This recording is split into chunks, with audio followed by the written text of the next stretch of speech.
Oui, l'Asvel qui s'est imposé 76 à 72 cet après-midi sur le parquet du Palacium.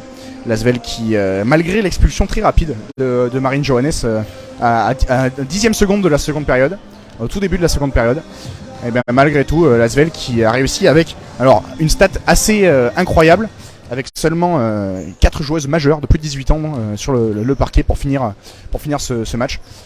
C'est assez incroyable. On va en parler avec Cariata qui arrive ici, qui va pouvoir se mettre là. Tout est déjà prêt, bien sûr. Je te laisse faire le tour. Voilà. Cariata qui dit bonjour. Tout est en route, tout est en live. J'étais en train de meubler, pendant que Cariata arrive. C'est décevant, j'imagine. Vous avez été tout le temps derrière, à part le début du deuxième. À 4 points, c'est frustrant. Bah, c'est frustrant et décevant en même temps parce que les 20 premières minutes, je pense qu'on les a laissés regarder, et sauf qu'on savait de quoi elles étaient capables, et nous aussi on sait de quoi on est capable.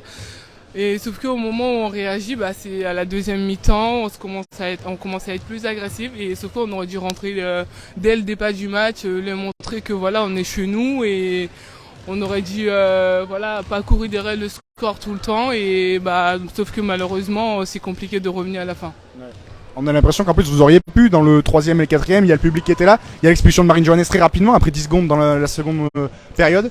C'est dommage, d'autant plus, il y avait peut-être un coup à faire là en plus, prendre l'Asvel aussi diminué que ça en plus. Bah exactement, c'était qu'elle soit diminuée ou pas, pour nous ça change rien. Donc nous on est une équipe, on sait peu importe l'équipe qui est en face de nous, on arrivera à trouver des solutions et à exploiter notre jeu, sauf que voilà, on a été spectatrice dès le début du match, et même si Johannes elle s'est fait expulser, forcément ça change quelque chose, mais je pense que pour elle ça a peut-être pas changé grand chose, mais nous ça nous a pas déstabilisé, mais voilà, pour moi c'est dommage, ce match-là, cette victoire, elle aurait dû rester au Palacium. Ouais. Qu'est-ce qui vous a manqué pour passer devant? C'est tout le temps derrière, parfois à -1, -2. Qu'est-ce qui a manqué pour passer ce petit cap?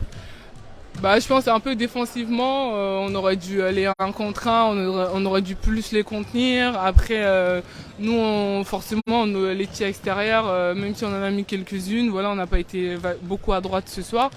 Et voilà, va falloir corriger ça le plus tôt possible, parce qu'on a 2 déplacements qui va être compliqués. On va aux Ardennes, après Basketland. Et même si on a vu le résultat d'hier, bah, rien n'est encore joué, c'est que le premier match du championnat, donc pour nous tout est possible. Ouais. En plus, quand on voit c'est ça les résultats d'hier avec des surprises, le Promu Toulouse qui s'offre Basketland, on se dit que tout est possible, surtout en début de saison. Bah oui, bien sûr, en plus on va aller jouer bientôt Basketland, donc voilà, va falloir vite remettre la tête à l'endroit et refaire une vidéo avec Rachid, avec toutes les filles, et voir ce qui a marché ou pas marché, bah, et se mettre au travail, c'est ce qu'il faut. Ouais. À titre perso, ce soir, 7 sur 12 notamment, comment est-ce que tu t'es senti?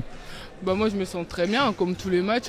Il n'y a pas de secret, faut jouer, pas prise de tête dès qu'on a la balle. Bah, je fais ce que je sais faire sur le terrain, et je sais pourquoi je suis sur le terrain avec les filles. Donc faut juste jouer, ne pas se prendre la tête. Merci beaucoup, Cariata. Merci à vous. À bientôt. Bye.